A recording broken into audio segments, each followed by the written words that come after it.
conférence, je vais vous parler d'une chose qui nous tient à cœur, à moi et à un certain nombre d'amis et de collègues français avec qui je travaille au Japon.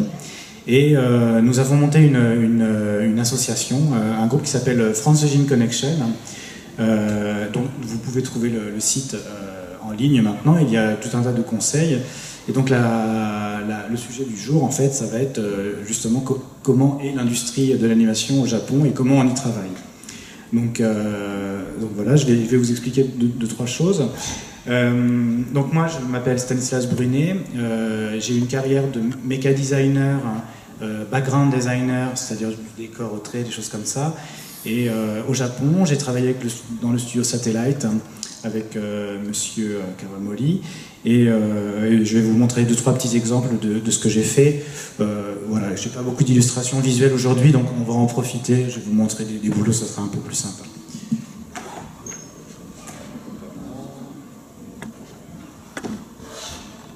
Donc c'est un peu à la bonne franquette, hein. On est à Tours, tout va bien. Et nous y voilà.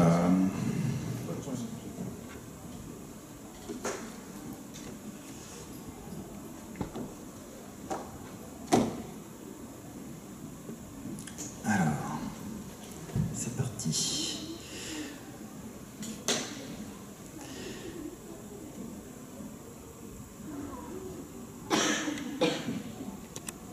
Hop.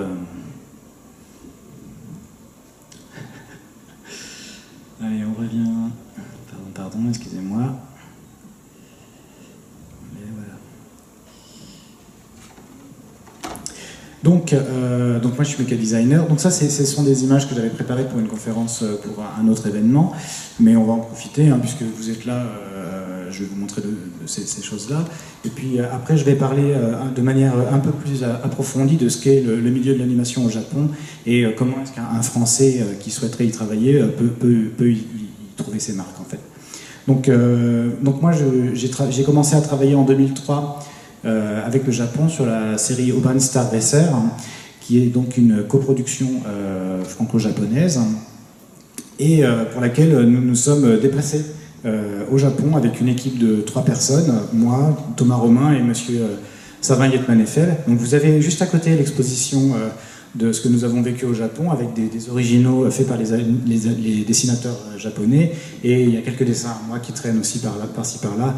Donc voilà, je vous conseille d'aller voir, c'est très intéressant et c'est très très rare. Et donc je suis parti au Japon pour développer cette série. Et donc, j'ai fait du méca design sur ce projet. Donc, voici quelques exemples.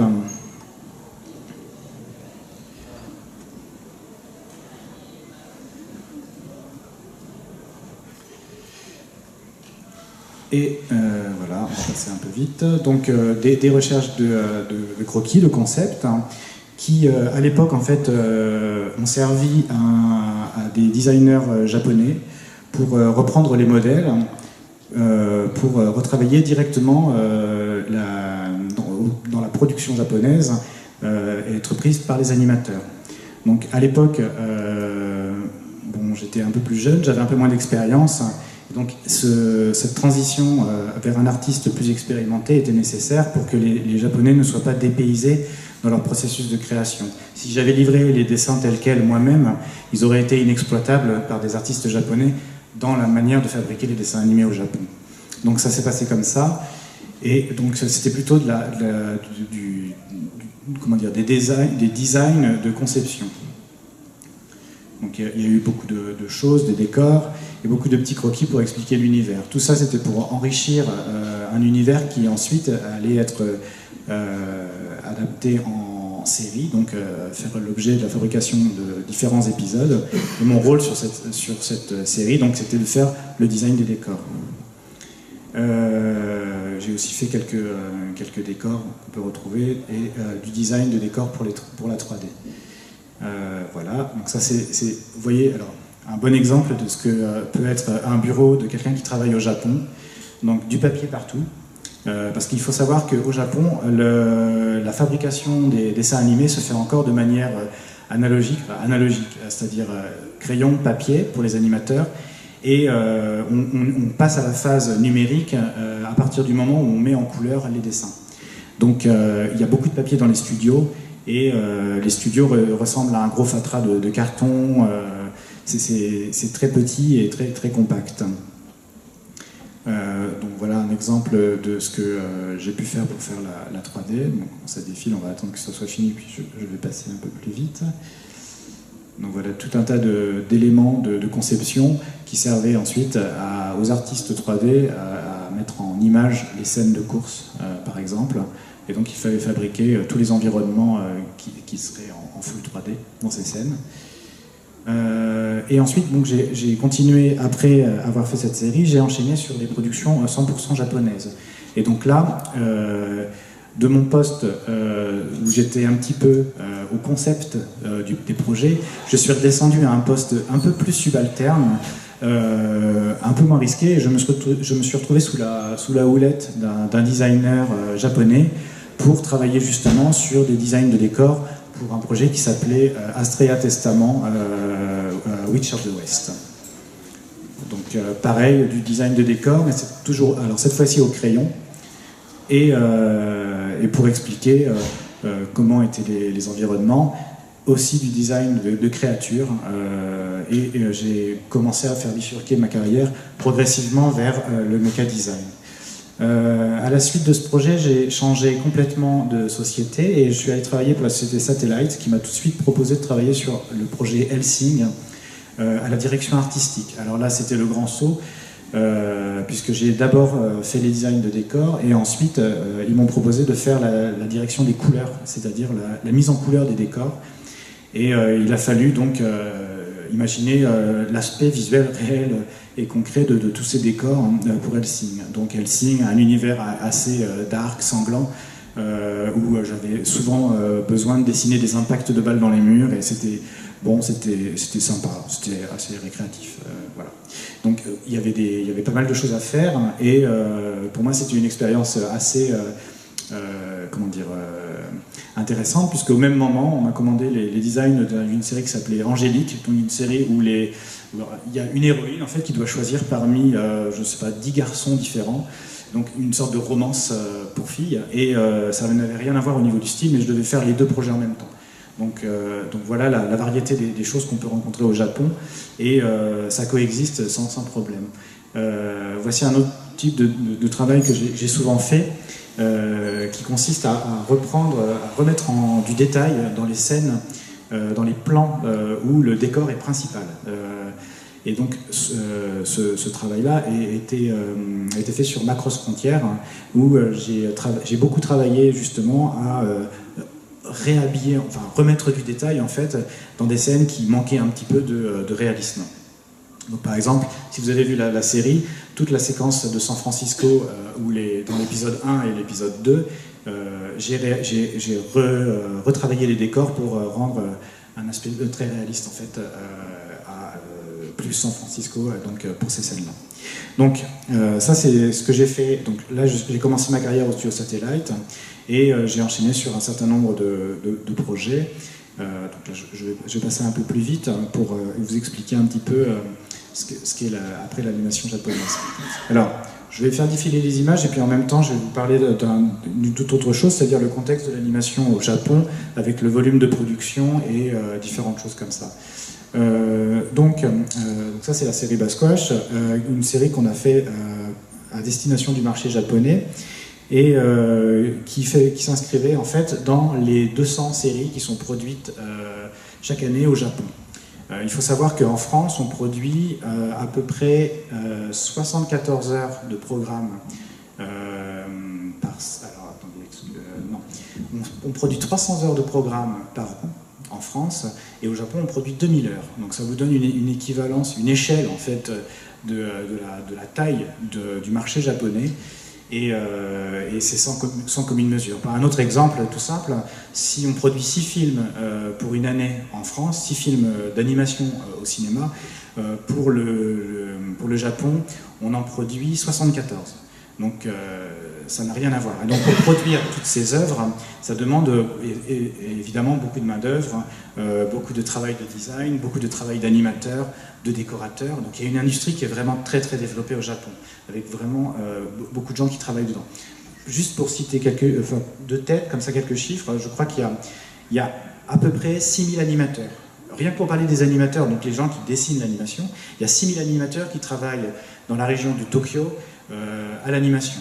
Et ils travaillent principalement dans 2 arrondissements de Tokyo, puisque tout est concentré au même endroit. Et pour donner une équivalence en France, la totalité des intermittents du spectacle qui travaillent en France dans le domaine de l'animation, c'est pas seulement les animateurs, hein, les réalisateurs, les techniciens, enfin tout, c'est 5000 personnes. Donc on est dans des chiffres qui sont 4 fois plus importants. Enfin, voilà. Donc une industrie qui est vraiment très très développée et qui génère aussi beaucoup d'argent et qui a une importance économique pour le Japon. Donc je vais passer un peu, alors on va refaire un petit intermède. Alors, donc, je continue sur les projets Basquash. Voilà, donc différentes choses, du mecha design beaucoup. Et donc j'en arrive à ces Français qui travaillent au Japon. Donc depuis 2003, depuis le projet Urban Star Racer, qui s'est donc déporté au Japon pour faire sa production, il y a une petite poignée de Français qui est restée travailler sur place. Et de fil en aiguille, et comme il y avait donc cette petite communauté qui s'était installée, ça faisait une porte d'entrée pour de jeunes talents en fait, qui voulaient essayer de travailler dans le milieu de l'animation au Japon. Et donc petit à petit, en fait, les gens ont tenté l'aventure et à chaque fois, sous des bons conseils des gens qui étaient déjà installés, ils pouvaient commencer à s'installer eux-mêmes au Japon et donc avoir une carrière dans le milieu de l'animation japonaise. Actuellement, il y a une petite communauté d'une 30aine de personnes. Alors on ne connaît pas tout le monde, mais on peut vite savoir qui est là. Et c'est des gens qui commencent à faire un peu leur trou. Alors pas seulement dans le domaine de l'animation pour la série, mais aussi pour la 3D, pour le jeu vidéo. Enfin, des choses qui nécessitent un peu des talents artistiques d'animation, de composition d'images et ainsi de suite. Donc la communauté grandit, mais c'est pas facile de travailler au Japon. Il y a énormément de difficultés quand on ne connaît pas ce milieu-là. Et donc l'objectif qu'on a eu en créant cette communauté France Engine Connection, c'était de rassembler à un seul endroit toutes les questions, les interrogations et puis les expériences de chacun pour que les futures générations d'artistes, de jeunes talents qui espéreraient faire le pas d'aller au Japon puissent avoir le maximum de documentation pour ne pas se prendre de plein fouet le mur de la culture japonaise et encore plus l'industrie de l'animation japonaise qui est très très particulière. Donc, nous avons créé cette petite communauté. Donc sur la photo, on peut voir, il y a plusieurs personnes qui sont assez importantes, qui maintenant sont assez implantées. On a Christophe Ferreira avec le t-shirt rose, qui lui travaille sur un projet qui s'appelle Iruneime, qui est un projet de long métrage en ce moment, qui va être bientôt diffusé au cinéma. Monsieur Thomas Romain, qui est l'espèce de grande personne là, juste derrière, qui lui aussi, donc nous avons fait le voyage ensemble au tout début, qui lui est resté au Japon et qui continue de développer des projets avec des responsabilités. Actuellement, il travaille sur son propre projet et je ne peux pas trop en dire, mais il devrait y avoir des choses intéressantes qui vont être révélées dans le courant de l'année. Donc à suivre. Et puis il y a 2-3 personnes, comme les personnes qui sont en bas, qui font un peu les zouaves, qui ont travaillé notamment sur la personne qui fait des trucs par terre, là. Elle a travaillé sur la série Ping Pong et elle a été chef décorateur sur la série Ping Pong pour Monsieur Yuasa. Et maintenant, elle travaille aux États-Unis. Et donc voilà. Et c'est une personne qui a quitté le Japon et qui a eu une expérience. Et ça s'est pas forcément très très bien passé pour elle. Mais elle a quand même eu une expérience. Et elle le relate dans le site France Engine Connection. Donc, bon, je vous invite évidemment à aller voir le site parce qu'il y a de nombreuses interviews qui vont être postées au fur et à mesure. Là, le site est actif et il y a de nouvelles choses régulièrement. Donc, surtout, n'hésitez pas. Donc l'animation au Japon fonctionne comment dire, pour rentrer dans le milieu de l'animation, il faut commencer par le bas. On n'a pas le choix, c'est comme ça. Pour parler alors, en comparaison, je vais parler du système français avec le système des formations.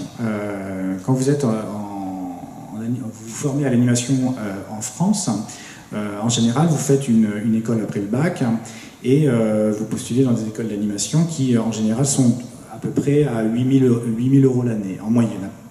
Donc, ces écoles ont à peu près 4 années de formation pour aboutir à un diplôme qui, ensuite, vous donne la garantie qui donne aux sociétés la garantie que vous êtes bien formé à l'animation. Donc ça coûte assez cher, il y a pas mal de gens qui, pour payer ces études, font des prêts étudiants et s'endettent un peu et mettent 10 ans à peu près à rembourser ces prêts. Et c'est difficile et donc ils sont obligés de travailler tout de suite à la sortie de leur école pour pouvoir avoir de l'argent pour rembourser ces prêts. Et donc ne peuvent pas prendre de risques pendant quelques années, par exemple, pour s'investir dans des projets personnels ou sur des petits projets qui mériteraient qu'on s'investisse à moindre frais. Donc ça, c'est une conséquence. Et donc la plupart des gens qui sortent d'école visent des postes de création qui sont tout de suite en haut de la pyramide, c'est-à-dire les postes de directeur ou de directeur graphique, de designer, des choses comme ça. Des postes qui demandent déjà de l'expérience. Et donc il y a un peu un problème en fait de conflit entre les générations du coup, et c'est un petit peu dommage en fait. La différence avec le système japonais, c'est que le système japonais, en fait, les gens sortent des études très tôt et en général font une année de formation dans des écoles privées, mais ou pas. Des fois, ils sortent des études et ils s'engagent tout de suite auprès des sociétés et ils sont, en général, ils présentent un petit dossier et selon leur niveau, les sociétés les prennent sous leur aile et les forment. Les sociétés japonaises forment les gens de toute façon pendant 1, 2, voire 3 années pour progressivement devenir expérimenter, travailler plus vite et ainsi de suite. Donc il n'y a pas ce cycle d'études coûteux, mais en contrepartie, quand on rentre dans le milieu du travail au Japon par le bas, c'est très très dur parce que les salaires sont ridicules en fait. Il n'y a pas de salaire. Déjà, il n'y a pas de salaire et les sommes d'argent touchées pour le travail accompli est ridicule. Alors pourquoi c'est ridicule? C'est que les gens sont payés à la tâche. Il faut savoir que quand on commence par ce qu'on appelle les intervalles. C'est donc le dessin, les dessins intermédiaires entre les poses clés des animateurs. Il faut faire ces dessins pour donner un petit peu l'illusion du mouvement. Mais ces dessins-là, c'est pas du tout un travail de création, c'est un travail justement de technique, très technique, pour fluidifier un mouvement qui a été créé par un autre animateur. Et ce travail, en fait, c'est par ce biais-là que les jeunes animateurs se forment au Japon. Et ce travail, en fait, il est payé au dessin. Et un dessin coûte à peu près 200 yens. Alors 200 yens en euros, ça fait moins que 2 euros. Je pense que ça fait 1,80 €, 1,70 €, ouais, voilà, quelque chose comme ça. Donc, quand on est débutant et que, par exemple, on travaille sur une série super cool, on est hyper motivé, on est tombé sur une super série, on va travailler sur, je sais pas, le nouveau Cowboy Bebop ou un nouveau Gundam, tiens, un truc encore plus dur. On travaille sur Gundam, génial, j'adore tout. Mais j'ai un plan avec un robot plein de détails, et puis il y a un pilote avec des cheveux et une robe à froufrou, et voilà, et je dois faire à peu près 12 dessins comme ça de cette robe à foufou qui vole au vent et avec des effets de lumière derrière et tout. Et c'est payé 200 yens, donc 1,70 €. Bon, bah, on va en faire combien par jour à votre avis quand on commence? Je sais pas, une petite idée, 1, 2 peut-être.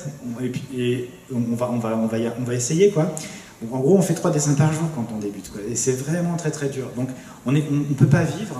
Et donc ce qui se passe, c'est que les studios en ont conscience, et ils forment les gens. C'est-à-dire que quand on est comme ça au moment des intervalles et qu'on commence sa carrière, on a un senpai, quelqu'un qui s'occupe de vous, un animateur confirmé, ou quelqu'un qui s'occupe un spécialiste en fait des intervalles, qui va regarder votre travail, qui va le noter et qui va faire des corrections.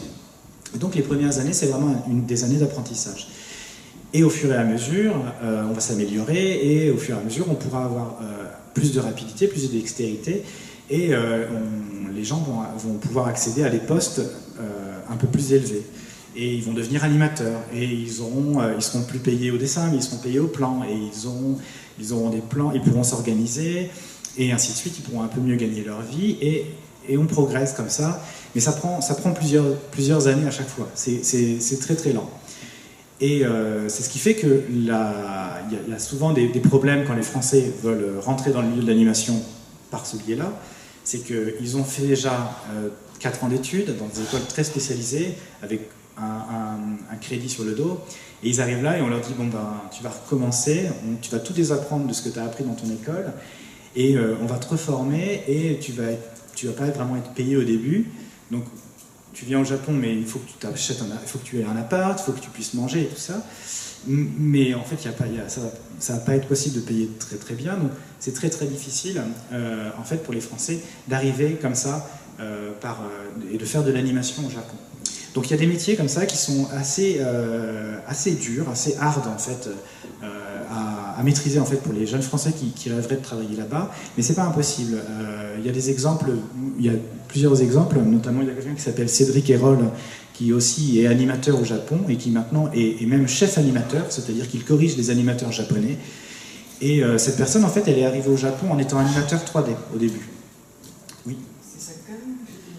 Oui, c'est Sakam. Et donc, il est arrivé en faisant d'abord de la 3D, et ensuite il a commencé à faire un petit peu d'animation 2D, et petit à petit, on lui a donné des plans, et petit à petit, il a pris de l'envergure, et maintenant, il a un travail qui est très respecté, mais ça a pris 10 ans pour en arriver là. Mais pour d'autres profils, c'est plus difficile. Et par exemple, moi et puis plusieurs personnes qui sont sur cette photo, en fait, nous sommes rentrés dans le milieu de l'animation par le biais du décor, du design décor. C'est aussi une autre manière de pouvoir travailler dans l'animation. Alors, il faut savoir qu'il y a plusieurs corps de métier pour composer les images qui sont les images de l'animation. Donc, il nous faut un décor. Par-dessus, on va avoir des personnages qui sont animés et qui vont être peints.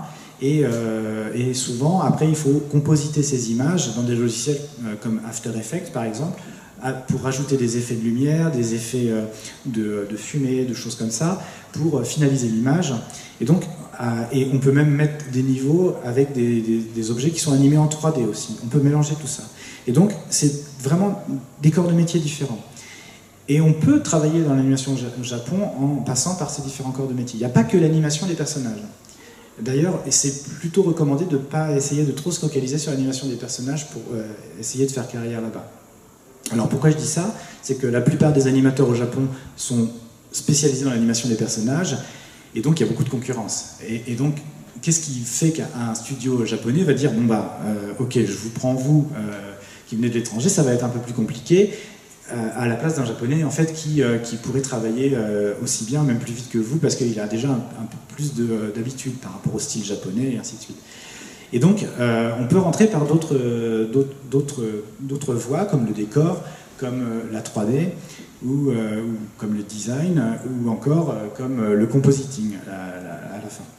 Et donc, c'est comme ça qu'en fait, ensuite, on peut redevenir animateur. Parce que l'avantage du travail au Japon, c'est qu'il est assez fluide. C'est-à-dire que si on décide d'aller dans une direction, et qu'il y a du besoin, il y a du travail pour tous. En fait, il n'y a pas de chômage, hein, puisque la quantité des projets est très importante, et la main-d'œuvre est en sous-effectif. Donc, ils ont toujours besoin de quelqu'un, ils ont toujours besoin de main-d'œuvre, en fait. Et donc, ils acceptent les nouveaux entrants avec quand même assez de facilité. Évidemment, il faut montrer patte blanche, il faut avoir un certain talent pour être au niveau des projets qui visent, mais en tout cas, on peut y arriver. Et donc, voilà, j'ai perdu le fil. Oui, donc voilà. On peut rentrer par différents corps de métier. C'est ça, on peut rentrer par différents corps de métier pour ensuite, voilà, je reviens, pour ensuite revenir vers de l'animation où on peut changer en fait de carrière en cours de route. C'est possible, parce que de toute façon, ils permettent comme ça d'essayer différentes choses à certains endroits, à certains moments. Donc, donc c'est assez fluide. Alors il faut savoir que la profession est très artisanale, c'est-à-dire que souvent on travaille dans des petits studios avec des petites équipes, et que ce qui fait l'intérêt en fait de travailler au Japon, c'est qu'on se constitue un réseau, une famille en fait, souvent au sein de son studio, des gens avec qui on a l'habitude de travailler, et qui ensuite vont eux, comme il y a beaucoup de freelance en fait qui passent d'un studio à l'autre, vont eux aller travailler avec d'autres personnes, et ils vous recommanderont, si ça s'est bien passé, il y a un système de recommandation qui est très très fort. Et c'est comme ça en fait qu'on peut rencontrer des nouvelles personnes et passer d'un projet à un autre en étant recommandé par les gens avec qui vous avez travaillé précédemment. Donc il y a comme ça un système d'entraide un peu familial, un côté très artisanal, qui est très très fort. Et c'est pour ça que c'est très important au début de respecter leur manière de faire, et de lier des liens d'amitié et de confiance en fait avec ces gens-là, pour que après, ils aient envie de donner la chance en fait, de travailler sur d'autres projets et de vous recommander auprès de personnes encore plus talentueuses, et ainsi de suite. Donc voilà, c'est un vaste sujet, et je pense qu'il y a encore pas mal de choses à dire. Je vais vous parler... les studios. Alors les studios, ils sont à peu près tous dans la région de Tokyo.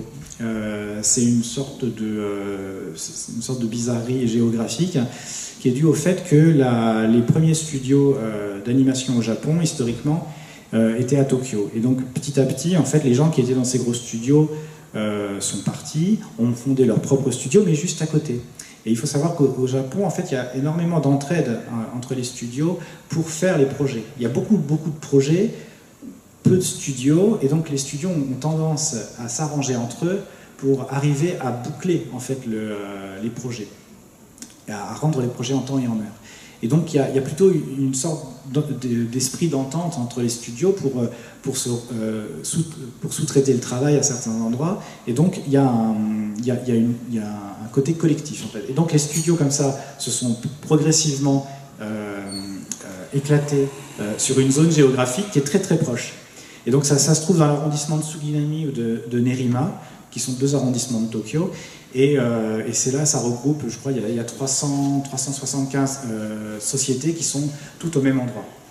Et qui font 80% de la production nationale et internationale, puisque l'animation japonaise est quelque chose qui se vend énormément, ou qui se vend en tout cas beaucoup à l'étranger aussi. Et donc voilà, donc ça c'est intéressant. Donc si on veut travailler dans l'animation au Japon, on est quasiment obligé d'aller habiter à Tokyo. Et c'est aussi un problème, c'est que Tokyo est cher. Donc la vie est chère, on n'est pas à la campagne, on est à la ville. Et donc pour un Français qui débarque au Japon et qui doit assumer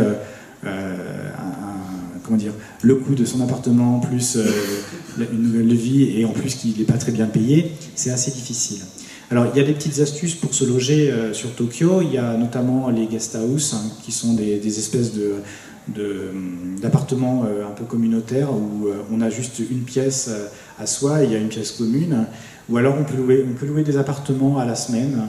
Il y a plusieurs possibilités. Donc c'est pareil, vous trouverez sur le site France Fusion Connection, vous trouverez des réponses à ces questions si ça vous intéresse. Alors l'autre souci, quand on est j'ai encore perdu le fil, c'est difficile, je suis désolé. Je vais garder ma feuille avec moi, c'est trop plus simple. Donc pour entrer dans l'animation, en fait, il y a deux voies possibles. Il y a la voie dessin et il y a la voie production. Alors la voie production, c'est les personnes qui s'occupent de faire le lien entre les artistes pour que les dessins animés puissent être fabriqués. Ces personnes-là, elles ne dessinent pas en général, elles s'occupent d'apporter les plans aux animateurs, elles s'occupent de gérer les plannings, elles s'occupent de tout un tas de choses qui sont de l'ordre de la production. Et on peut commencer à travailler dans le milieu en passant par la production si on n'a aucun talent artistique. C'est juste il faut juste savoir parler japonais pour pouvoir rencontrer les animateurs, leur demander les plans, leur mettre la pression s'ils n'ont pas fini, enfin ce genre de choses, quoi. Donc vous avez peut-être vu des dessins animés qui parlent de ça, avec des jeunes assistantes qui vont chercher des plans jusqu'à Hawaï parce que le type est un surfeur et machin. Et donc en fait ça c'est quelque chose qui a lieu parce que beaucoup d'animateurs travaillent à domicile. Dans les studios, il y a évidemment des animateurs qui sont installés dans les studios, mais il y a beaucoup d'animateurs qui travaillent chez eux, et il y a aussi beaucoup d'animateurs qui travaillent entre plusieurs studios. Souvent, certains grands animateurs ont même des bureaux attitrés à eux dans 1 voire 2 studios, en fait.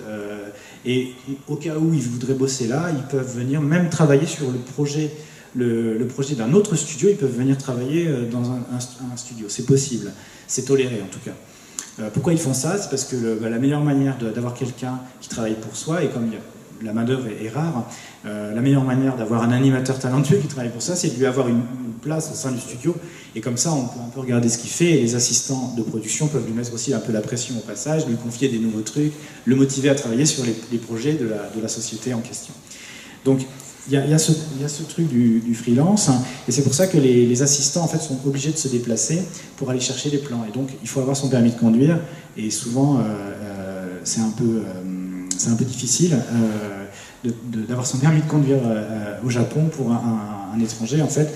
Donc il y a certaines contraintes. Alors l'autre partie, c'est la partie que je vous ai raconté tout à l'heure.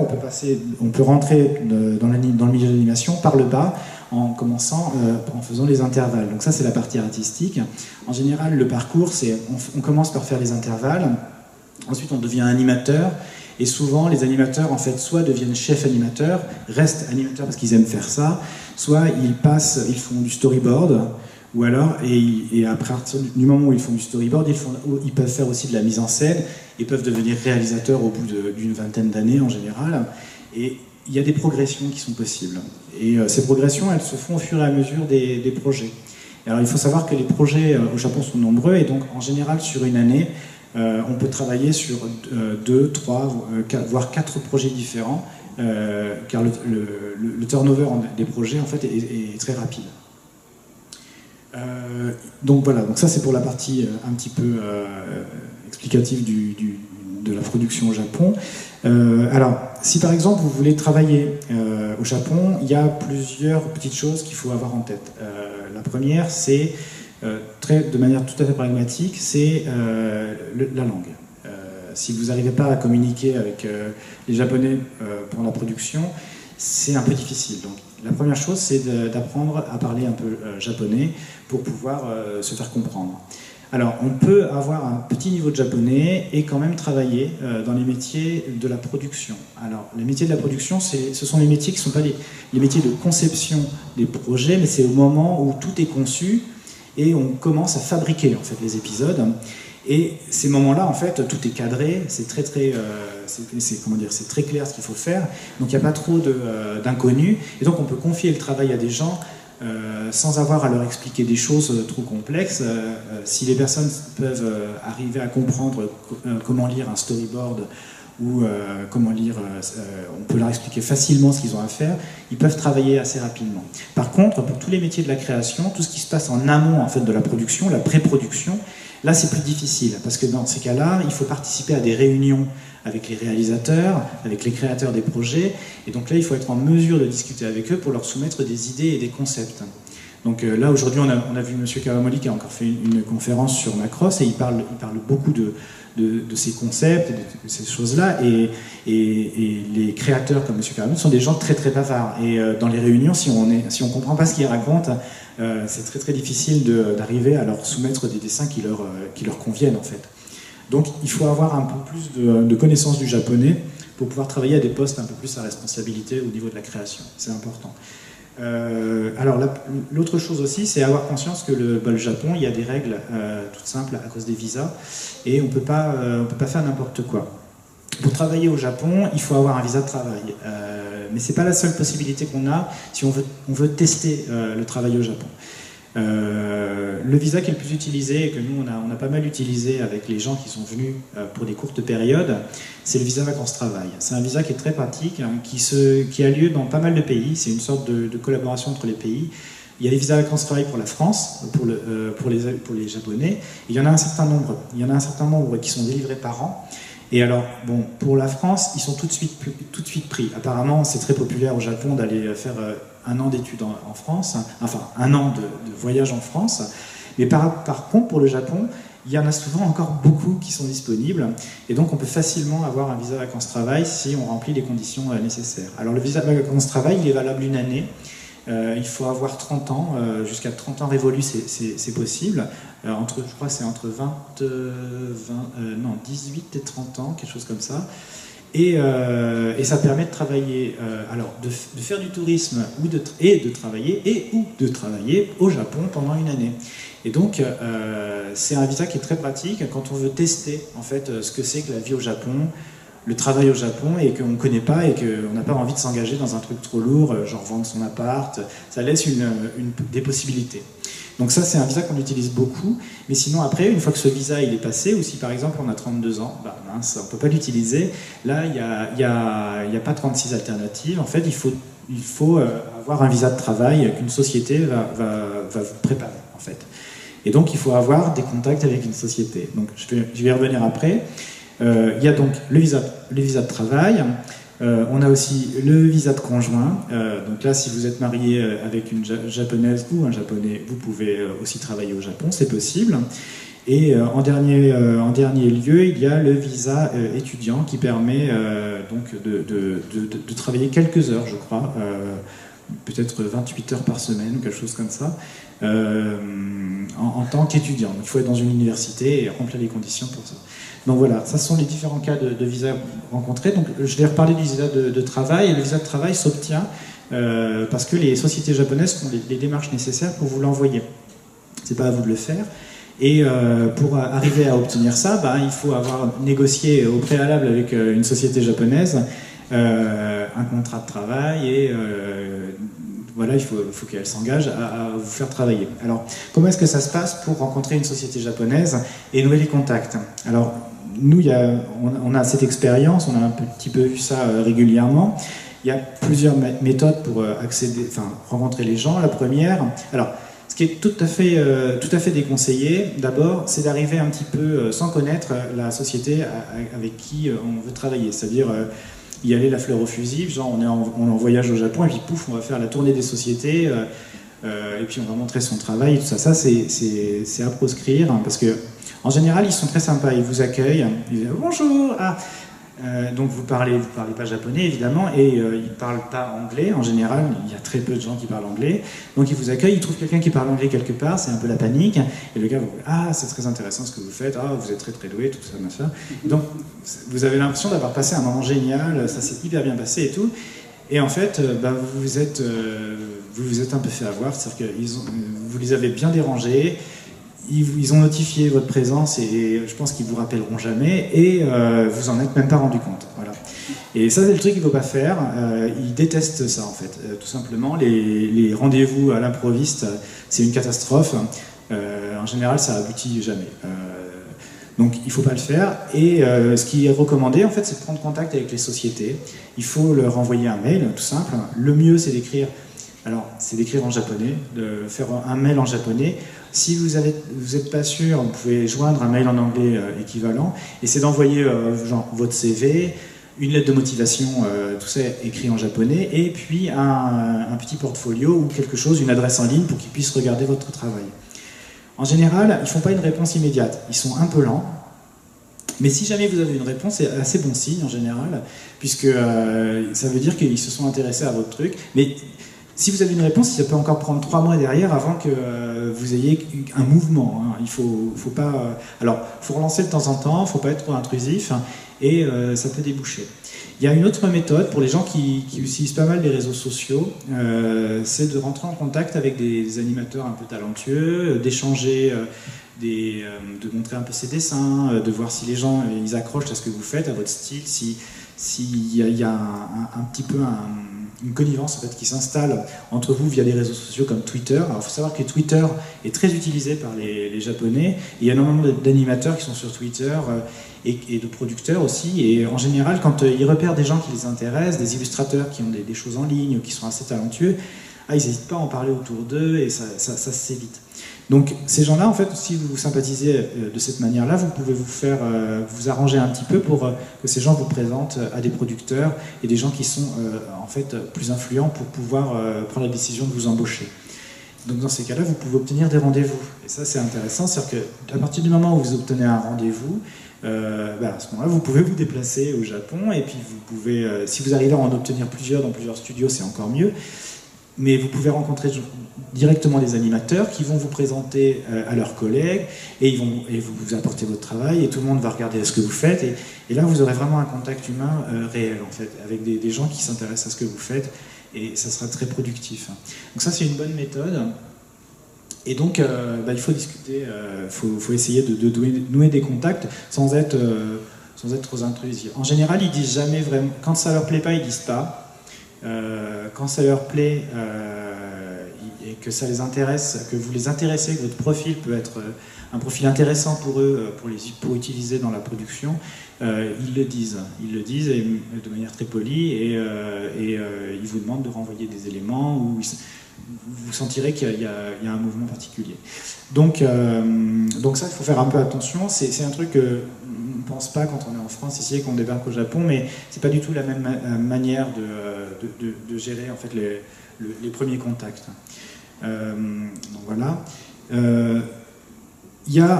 Si jamais vous arrivez à créer un contact, souvent on nous a demandé est-ce que c'est possible de faire des stages.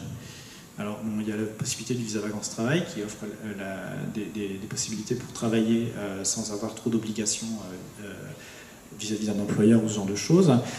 Et on a des demandes de stage. Alors, il faut savoir qu'au Japon, le stage est quelque chose qui n'est pas très très répandu, voire pas du tout répandu. En fait, les Japonais souvent ne comprennent pas trop ce qu'est le stage à la française. Et parce que les sociétés en fait sont surbookées, elles n'ont pas trop le temps. Et pour eux, un stage, c'est vraiment, on ne va pas vous exploiter, on va vous former.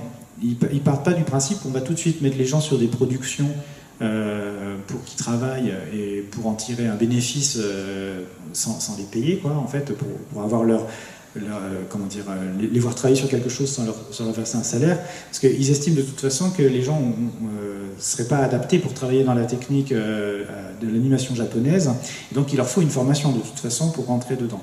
Donc s'ils acceptent de faire un stage, c'est qu'ils vont vraiment vous former à faire des exercices, et ça sera totalement gratuit, ça sera un cadeau qu'ils vont vous faire en mettant en fait à votre disposition un professeur, encore un senpai, quelqu'un qui va s'occuper de vous, qui sera quelqu'un d'un peu plus confirmé en fait. Et pour dégager cette personne, en général, comme la plupart des gens sont en freelance, sont des animateurs indépendants, il va falloir qu'ils prennent sur du temps de travail qu'ils auraient pu lui octroyer pour faire de l'animation, et donc en gros ça revient à le payer, quoi.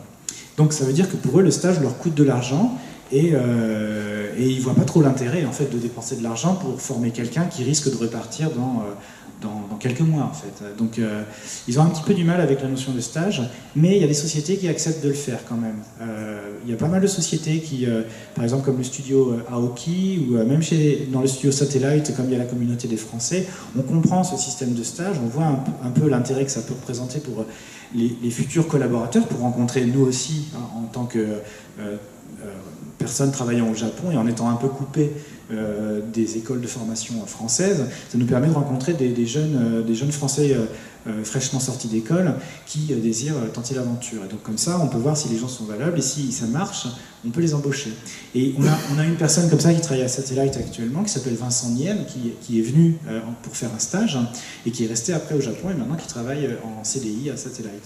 Donc c'est possible, mais ça dépend vraiment des structures. Et il faut tomber sur une société où il y a peut-être quelqu'un qui peut parler anglais, qui peut s'occuper de vous, ou alors une structure qui a compris le système des stages et qui voit son intérêt aussi à former quelqu'un dans la perspective de pouvoir travailler avec lui après. Donc ça c'est quelque chose qu'il faut avoir en tête aussi. Les stages c'est pas du tout évident pour toutes les sociétés. Si vous voulez travailler dans une société au Japon, une boîte d'animation, il faut faut tenir compte en fait de ce qu'elle fait. C'est-à-dire que chaque société a un petit peu sa ligne éditoriale, et notamment il y a des studios qui font plutôt des trucs d'action pour petits garçons, d'autres studios ils sont plutôt orientés sur des trucs de jeux, des animations pour des jeux vidéo, où il y a d'autres studios, c'est des trucs un peu plus pour filles, un peu plus romantiques. Enfin, il y a un petit peu tous les genres. Il y a des studios qui ont des lignes, on voit bien des lignes éditoriales de studios se dégager. Donc en fonction de ce que vous aimez comme animation, il faut choisir les studios qui vous correspondent le mieux. Ça sert à rien de venir avec un dossier genre qui n'a rien à voir, mais rien à voir du tout avec le style même de l'animation japonaise, et de leur montrer, ils vont tomber par terre, ils vont dire bon d'accord, vous avez fait les arts décoratifs, c'est super, c'est de l'animation conceptuelle, mais nous on voit pas trop comment on peut l'utiliser dans notre production d'animation, et comme vous venez pour demander du travail, il faut qu'on puisse s'y retrouver aussi. Donc souvent quand on voit passer des dossiers avec des choses qui n'ont rien à voir, ou une animation qui est très disneyienne, avec beaucoup de mouvements très fluides et tout ça, ils disent non, nous on fait du dessin, on fait pas de dessin de cette manière-là, ce qui nous intéresse c'est des beaux dessins avec des belles poses et des choses un peu plus synthétiques, qui sont un peu plus dans le style de ce qu'est l'animation japonaise, telle que vous le voyez régulièrement en fait. Donc il faut faire attention de ne pas être trop éloigné des attentes des studios aussi, si jamais vous voulez postuler un travail au Japon. Donc, évidemment, si jamais vous arrivez à obtenir un rendez-vous, là, il faut faire attention de ne pas faire d'erreur,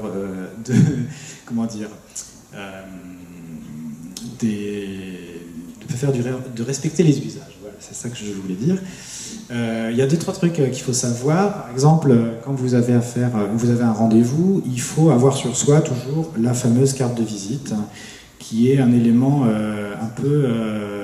qui est l'introduction au bon déroulement de votre rendez-vous. Donc une carte de visite, en fait, il y a vos coordonnées dessus, et les gens en fait la prennent, et ensuite ils sont libres de vous rappeler, et en général c'est un bon moyen en fait de nouer un contact direct. Alors le contact direct c'est très important, la carte de visite fait partie un peu de toute cette stratégie, et les Japonais adorent rencontrer les gens en vrai, en face à face, avant de se décider à travailler avec eux, si jamais ils veulent s'engager dans quelque chose avec vous. Donc c'est très important, même si vous avez développé une relation à distance en envoyant des mails et tout ça, à un moment donné il faut formaliser la rencontre avec du eye contact, enfin du eye contact, du face à face, du tête à tête, voilà, c'est ça. Et ça leur plaît bien, ils vont voir à qui ils ont affaire, et puis ils vont voir aussi si vous êtes capable de parler japonais. Ça leur permet de jauger un petit peu la personne qu'ils ont en face d'eux. Donc la carte de visite c'est important, il ne faut pas faire d'erreur quand on la donne. Donc absolument éviter, alors je vais essayer de trouver, c'est pas la mienne. Je vais prendre ta carte de visite. Alors, il faut éviter, bon elle est toute, là j'ai fait un truc qu'il ne faut pas, vous voyez, elle est toute ornée, tout ça c'est pas bien, il ne faut pas faire ça. Non, en général, vous la mettez pas dans votre poche comme ça, vous la mettez pas. Il faut que vous ayez la petite boîte, ou alors vous la rangez dans un endroit un peu précieux, dans une sacoche, quelque chose qui est un peu à destination de la carte. Donc quand vous avez votre carte, vous avez une petite boîte, et donc la technique en fait, je sais pas si je peux mettre le micro dans la poche, c'est l'aventure, ok je vais comme ça. Donc la technique en fait c'est de la mettre sur votre petite boîte, vous la sortez de la boîte, vous la mettez sur votre petite boîte, et vous la présentez avec les deux mains en la tournant le sens de lecture vers votre interlocuteur. Et dans ces cas-là, lui, il va la prendre, comme ça, pouf, il va la regarder, il va la lire, et puis il va redire votre nom s'il a un petit doute en fait sur la prononciation. Et vous, il ne faut pas hésiter à faire la même chose. C'est un bon moyen en fait justement de mémoriser le nom de la personne. Et ensuite, si vous êtes en rendez-vous, au moment où vous êtes à discuter, quand vous vous asseyez, vous posez toutes les cartes de visite, comme si c'était des cartes Pokémon ou je sais pas trop quoi, des cartes de collection, vous les alignez comme ça. Et ça c'est assez cool parce que ça vous permet... alors après il ne faut pas faire genre ah oui alors oui j'ai vu Etsu. Ah. Bon ça c'est pas trop, ou genre faut pas marcher dessus ou faire un truc, bon faut faire un peu attention. Mais vous posez les cartes et comme ça quand vous êtes en réunion, ça vous fait un petit reminder, quoi, vous pouvez savoir à qui vous avez affaire pour dire les noms des gens face à face. C'est une bonne chose.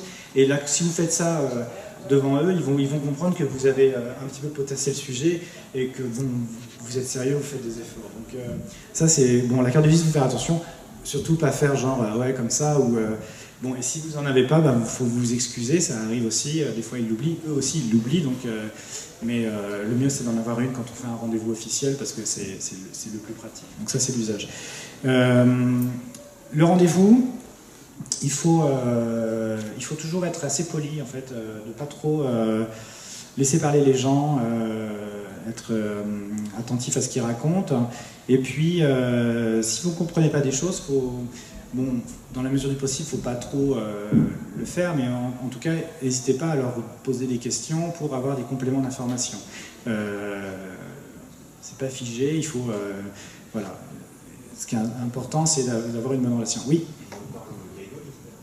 Alors, oui, il faut faire attention au niveau de langage. C'est vrai que bon, si on parle japonais, après c'est plus ou moins induit, mais si vous rencontrez les gens pour la première fois, vous ne parlez pas comme si vous parliez à vos amis, quoi. Donc, au Japon, il y a plusieurs niveaux de langage. Il y a le truc pour parler en famille, il y a les amis, plus ou moins, et ensuite, il y a tout ce qui est le niveau de langage dans les sociétés, et à son patron, et à la personne qui est au-dessus du patron. Enfin, on peut monter comme ça en gradation, donc il faut rester assez poli. Mais si jamais ça se passe bien, après, bon, comment dire, pas immédiatement, mais après dans la relation de travail, vous pouvez. C'est un peu plus cool quand même dans le milieu de l'animation au Japon, donc vous pouvez commencer à parler de manière un peu plus libre en fait, avec vos collaborateurs par exemple. Mais il faut faire attention à ça, la hiérarchie en fait, il ne faut pas essayer de les dépasser. Donc voilà. Bon, j'ai un peu parlé de tout ça. Est-ce que vous avez des questions? Oui. À part les Français, est-ce qu'il y a une autre nationalité occidentale qui essaye de verser au Japon pour avoir. Ou est-ce que d'ailleurs, en fait, tous les pays Alors en fait, il y a ce qui est assez étrange, on pourrait s'attendre à ce qu'il y ait pas mal d'Américains, proportionnellement aussi à leur marché de l'animation, mais en fait non. Il y en a très très peu. Il y a quelques Américains qui sont passés par-ci par-là pour travailler avec notamment Yondoshi, je pense à Jimmy Vickers ou des gens comme ça, qui ont, par leur présence, en fait, pu permettre à d'autres Américains de travailler avec eux, mais en fait, non, pas tant que ça. Je pense qu'il y en a moins d'une dizaine, à mon avis. Je pense que la communauté étrangère qui est la plus nombreuse, bon, je compte pas les Coréens et les Chinois, puisque ils sont, je pense, assez nombreux aussi à travailler avec le Japon, parce qu'ils ont des liens de toute façon commerciaux très forts. Donc il y a beaucoup de sociétés coréennes qui travaillent avec le modèle japonais et qui envoient des Coréens travailler aussi au Japon pour apprendre. Mais les Européens, les Occidentaux, en fait, bizarrement, il n'y a pas tant de gens que ça. C'est assez difficile. Et c'est les Français qui sont les plus nombreux actuellement. Donc voilà. Du coup, il n'y a pas trop d'obligation de parler en anglais pour les Japonais. Et ce qui fait que vaut mieux pas trop compter là-dessus si on veut parler avec eux au début. Vaut mieux déjà se préparer à parler plutôt en japonais en fait. Voilà. Est-ce que vous avez d'autres questions? Donc tout ce que j'ai raconté là, c'est notifié sur le site France Asian Connection. Je vous engage à y aller. Il y a aussi des interviews de gens qui ont eu une expérience au Japon, des choses qui se sont bien passées, des choses qui se sont mal passées aussi. On n'a pas que du bon. Ça vous donnera une sorte d'image reflet un petit peu de ce que peuvent ressentir en fait tous les gens qui ont eu une expérience de près ou de loin avec des studios japonais, quoi. Oui. Je n'étais pas là au début, je sais pas si tu en as parlé, mais moi j'entends beaucoup dire que l'animation japonaise est en crise au niveau de la production. Est-ce que ça a une influence au niveau du travail là-bas et à quel niveau? Alors, la crise, c'est une crise de quoi? De qualité? Moi j'entends de qualité, mais aussi au niveau financier, la production qui a beaucoup moins et beaucoup moins d'ambitieuse en fait. D'accord. Alors, en fait, ce qui se passe, il n'y en a pas beaucoup moins. En fait, il y en a beaucoup plus. Parce que ce qui se passe actuellement, c'est que il y a l'animation japonaise, pour pas mal de diffuseurs. Hein. C'est quelque chose qui commence à devenir intéressant à exploiter. Il y a eu beaucoup de... En France, en fait, on est un peu privilégié par rapport à pas mal d'autres pays, parce qu'on a eu beaucoup de diffusion en DVD, il y a eu de la diffusion à la télévision pendant une certaine époque, beaucoup, et sur Internet, maintenant, on a des sociétés comme Wakanim, par exemple, qui font des diffusions de choses quasiment à l'heure près avec la diffusion japonaise. Donc, on a la chance, on est bien placé, mais par contre, c'est pas le cas dans tous les pays, et il y a plein de pays qui commencent à s'intéresser à l'animation japonaise pour diffuser dans leur propre contrée. Et pour avoir la possibilité aussi de gagner de l'argent avec l'animation japonaise, sans avoir à être obligé d'acheter des séries aux Japonais, en fait, il y a des studios qui essayent d'implanter des studios au Japon pour employer des animateurs japonais pour travailler sur des œuvres destinées à leur marché local. Donc je pense à la Chine, parce qu'en ce moment ils ont beaucoup d'argent qu'ils essayent de placer un peu à l'étranger pour diversifier leur portefeuille, et ils financent beaucoup de projets d'animation au Japon. Mais comme c'est pas les seuls, et que l'animation japonaise n'a pas vraiment besoin de l'extérieur pour vivre, parce qu'elle vit beaucoup avec les gens qui financent l'animation, mais des sociétés japonaises en fait, hein, et bien ces sociétés elles continuent de financer de l'animation, elles veulent des projets et tout ça, et bien en ce moment il y a des sociétés chinoises qui veulent aussi des projets, et puis en plus de ça il y a des sociétés comme Amazon, comme Crunchyroll, comme Netflix par exemple, qui se disent nous aussi on veut une chaîne, on veut des œuvres d'animation japonaise parce qu'on a un public qui peut aller sur nos chaînes grâce à ça. On est prêt à financer. Les studios, ils savent plus où donner de la tête en ce moment. C'est un peu dans tous les sens. Et il y a beaucoup de projets, mais par contre, il n'y a toujours pas de... comment dire, le métier est dur et les formations sont un peu toujours les mêmes. Donc il n'y a pas d'envie de la part des Japonais d'aller dans cette direction pour faire apprendre un métier en fait. Et ils préfèrent aller vers les nouvelles technologies, aller dans des sociétés qui font des logiciels pour téléphone portable, des trucs comme ça. Mais l'animation, c'est un peu ringard et c'est mal payé. C'est de notoriété publique et un peu mal payé. Donc, ils ont un problème de main-d'œuvre. Et c'est pour ça qu'en tant que Français travaillant au Japon, on est hyper bien accueillis parce que ça leur permet d'avoir des gens un peu de la fraîcheur, quoi. Des gens qui ont une formation artistique un peu différente et peut-être un peu plus large aussi, plus polyvalent, et qui peuvent travailler donc, sur ces œuvres pour combler un petit peu la demande express de tous ces nouveaux clients. Donc c'est pas une crise, mais c'est une crise de main-d'œuvre en fait. C'est une crise de main-d'œuvre, vraiment. C'est une crise de qualité aussi? Alors la crise de qualité, non. Ça dépend vraiment. C'est-à-dire que si les sociétés... Il y a eu très récemment, je crois, une série qui n'a pas réussi à boucler certains épisodes, et la diffusion s'en est trouvée interrompue alors qu'elle avait été programmée, et c'était une des premières fois qu'ils faisaient ça. Le Japon, en fait, la chose la plus importante, c'est de rendre en temps et en heure. Et donc, pour ça, ils peuvent descendre la qualité, ils peuvent sous-traiter à l'étranger s'il le faut, en essayant toujours de garder un peu un contrôle qualitatif, mais il faut diffuser l'œuvre, quitte à faire des retouches après la diffusion télé pour vendre les DVD à une qualité un peu supérieure, mais il faut diffuser. Et là, je crois l'année dernière, il y a 2 projets qui ont été interrompus en diffusion parce qu'ils n'ont pas réussi à tenir les délais.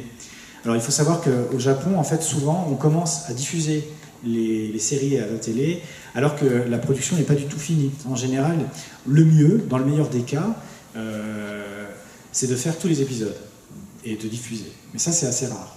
Dans le cas moyen, mieux, c'est d'avoir 6 épisodes d'avance.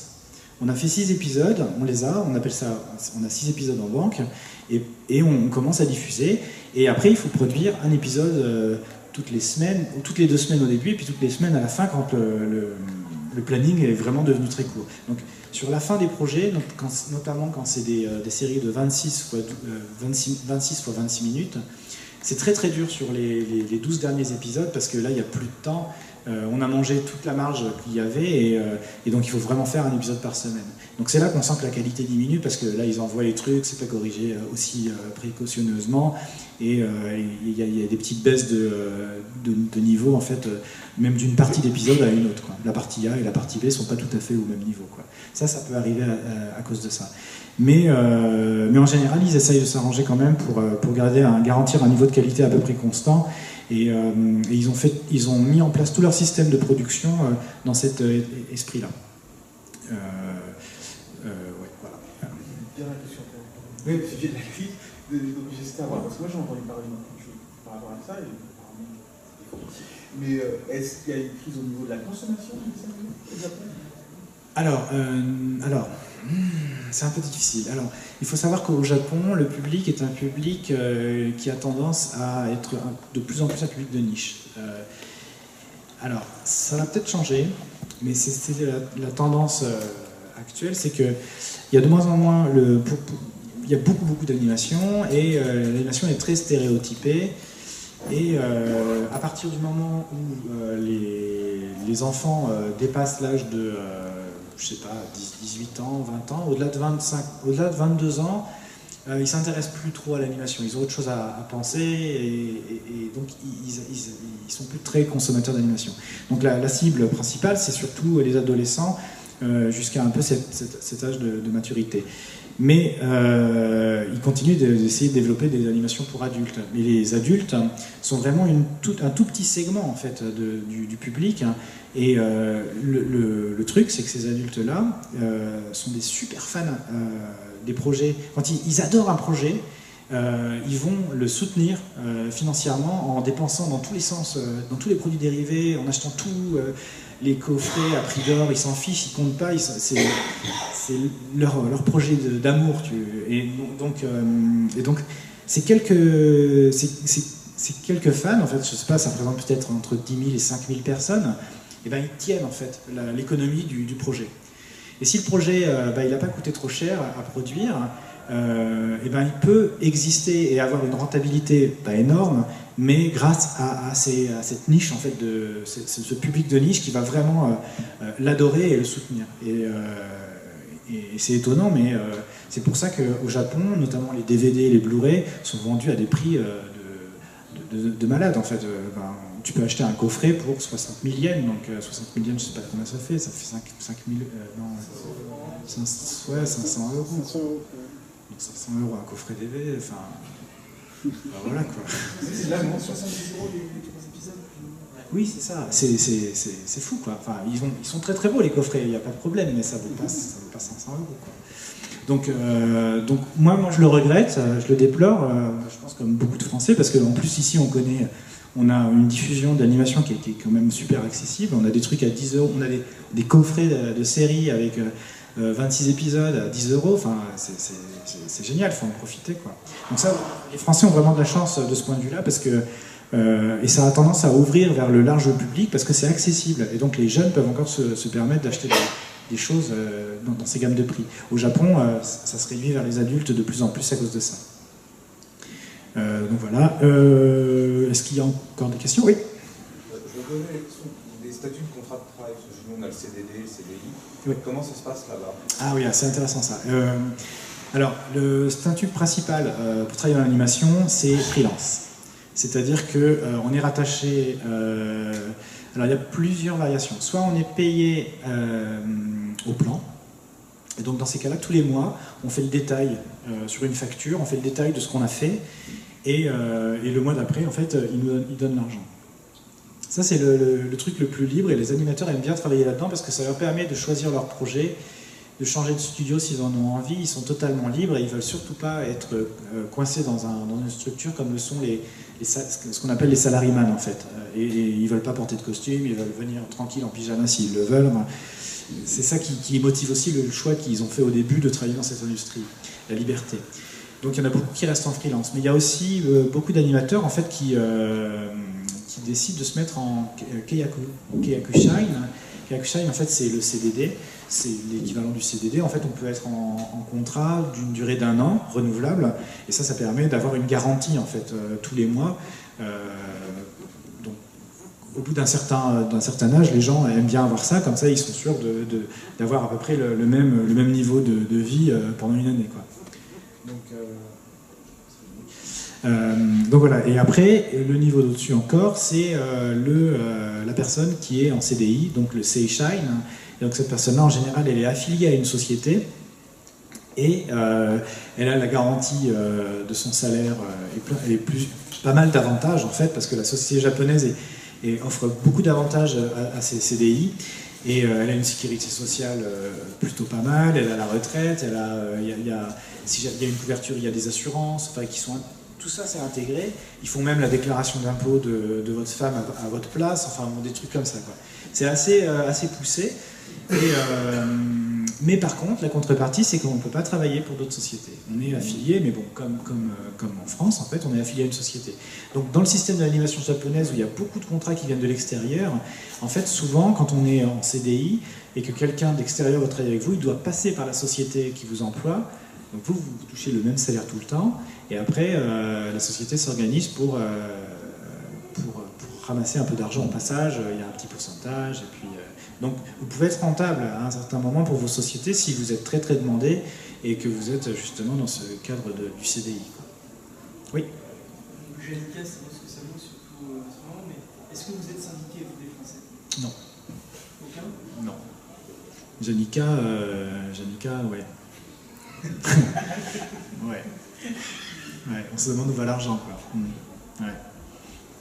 Mais non, on n'est pas syndiqué, il n'y a pas de syndicat. Déjà, il n'y a pas de syndicat dans l'animation. Et donc Janica essaye de faire ce qui dans ce sens-là, mais il n'y a pas de syndicat, non.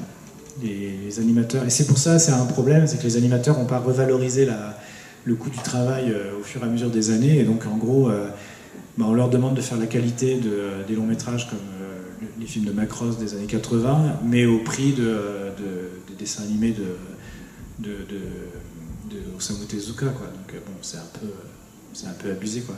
Mais bon, ça a tendance à augmenter. Enfin, ils en ont conscience. Il y a vraiment des gens qui en ont conscience, et ils essayent d'augmenter un petit peu le prix des plans, en fait, pour garder les gens. Et il y a de plus en plus de sociétés comme Satellite qui font le choix d'embaucher des gens en CDI aussi. Ça, c'est une tendance qui se marque un petit peu là en ce moment, pour justement avoir des gens sous la main quand ils en ont besoin, et pas avoir filé les gens à droite à gauche et toujours être un peu à leur courir après, ce qui est le problème avec les freelances, en fait. Oui. Mais tu penses que c'est pas la place des Français, justement, de se penser un peu dedans, de pousser les Japonais à se syndiquer?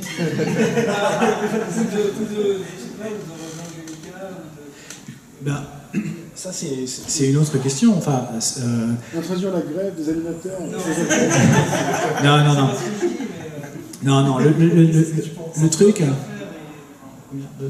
Le truc, en fait, c'est que l'association qu'on a montée, France Judging Connection, qui va être bientôt une association d'ailleurs, pour la petite info. En fait, c'est pas son but. Son but, elle est plutôt là pour aider, promouvoir un petit peu le travail au Japon, et aider les gens les Français qui voudraient travailler là-bas à trouver leur place, en fait. Mais tout ce qui est syndicat et ce genre de trucs, comme ça n'a pas cours de toute façon dans le milieu de l'animation, nous on n'est pas là pour pousser à ce que ça se développe. C'est encore une autre histoire, ça. C'est aussi du réseautage, c'est pas que les grèves, Oui, je sais bien, mais c'est comment dire, c'est un autre travail, quoi. C'est un autre objectif, c'est pas le nôtre. Donc voilà. Est-ce que vous avez encore des questions? Peut-être une dernière question, et puis on va arrêter. Ça n'a rien à voir, vous avez des influences En méca design? Des influences? Monsieur Kawamori. Non, je regarde tout, mais je regarde aussi ce qui se fait pas forcément en animation. Enfin, j'aime bien regarder ce qui se passe aussi dans le design automobile, et au cinéma, par exemple, quand il y a des nouveaux films de SF qui sortent avec des grands designers qui font des trucs intéressants. Je suis curieux de tout, donc s'il y a un nouvel avion russe qui se met à voler, je le regarde. S'il y a je sais pas, n'importe quoi, un drone un peu cool, un logiciel de 3D avec des designs dedans, je regarde tout, quoi. Les influences sont multiples, c'est pas que de l'animation, mais bon, évidemment, Évidemment, dans les premiers temps, j'ai beaucoup regardé ce que faisaient les autres méca designers. Et j'aime beaucoup le travail de monsieur Hajime Katoki. Et puis voilà, et le travail de monsieur Karamolik, évidemment, qui je travaille, mais ça c'est une chance, je suis assez fier de ça. Voilà.